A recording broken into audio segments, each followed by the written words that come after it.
pension savings and also exerted fiscal pressure on government.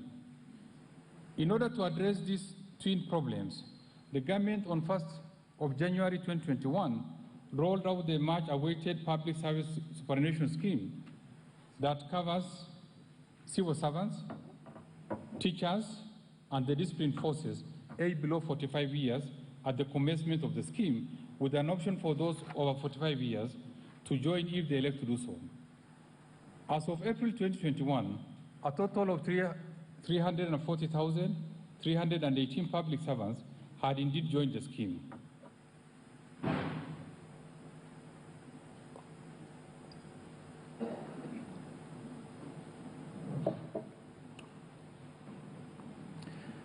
Mr. Speaker, in the past, the processing of payment of pension benefits to retired public servants has neither been efficient nor timely, thus denying senior citizens regular incomes.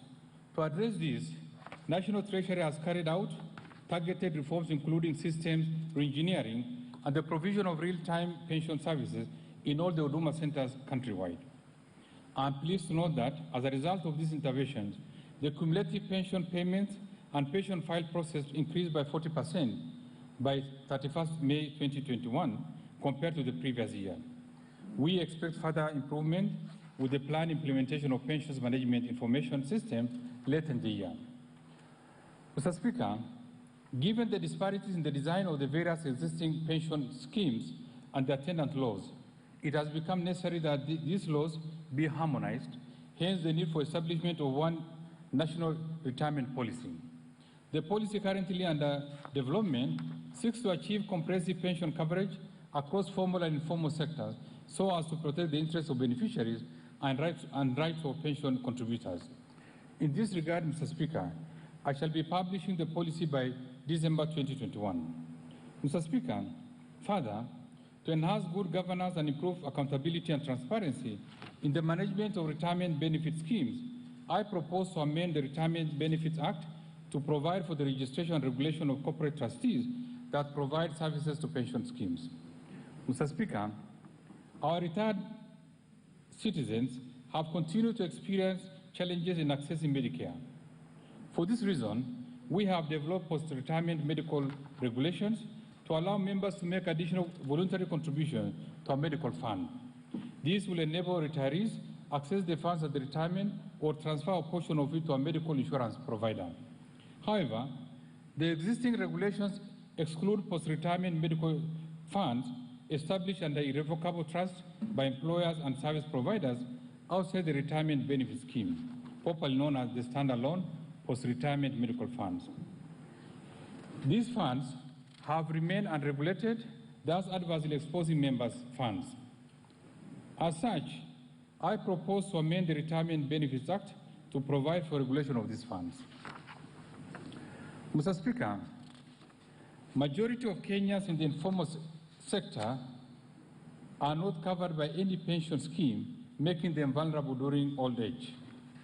To address this, I undertook last year to establish a national informal sector pension scheme with a sustainable model that combines long-term savings with short-term needs, targeting the more than 15 million in the informal sector workers who have been excluded from the current pension arrangement. To this effect, I wish to report that necessary instruments to operationalize the scheme, including trust deeds and rules, business plan, and investment policy, have been prepared. We intend to roll out this scheme in the next financial year.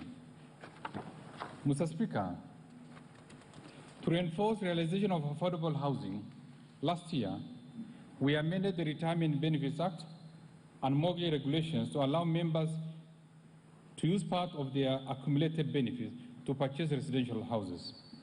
This will support members of retirement benefit schemes to own homes.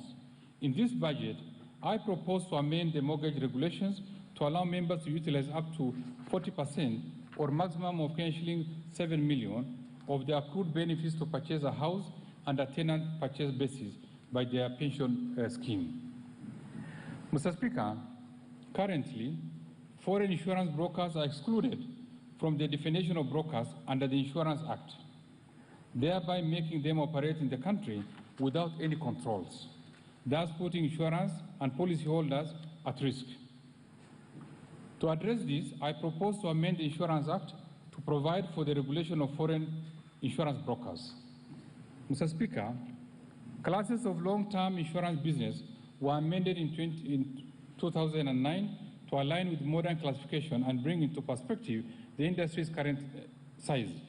However, the permitted maximum management expenditure was not updated to match the new classification, which causes insurance to either overestimate or underestimate the management expenses, impacting negatively on policyholders. I therefore propose to amend the insurance regulations to provide for the maximum permitted expenditure for each category. Mr. Speaker, to effectively manage disaster response in a more coordinated manner, the government has developed a Disaster Risk Management Bill 2021. The objective of the bill is to better prepare and coordinate our disaster response, mitigation and recovery, as well as build resilience at both national and county levels. Given the urgency to provide a framework for disaster management at both levels of government, I appeal to this House to prioritize consideration of this bill. Mr. Speaker, climate change remains a key concern globally, given its adverse impact on economies. In this regard, government will strengthen capacity of national and county governments to plan, budget, implement, and monitor climate resilience investment. The government has partnered with development partners in the implementation of the proposed financing locally led climate action program and already mobilized funding of shilling 18 billion to support the initiative over the next 5 years. Through this program, we shall strengthen national and county government capacities to manage climate risk through support to the county climate change units, establishment of county climate change fund, and development of climate change laws. Mr. Speaker, the government has also developed and approved the Sovereign Green Bond Framework, identified a portfolio of projects for consideration under the framework, and is prepared to issue the first sovereign green bond to raise capital to finance green projects under the economic recovery strategy. Mr. Speaker, as part of ease of doing business reforms to facilitate trade, we are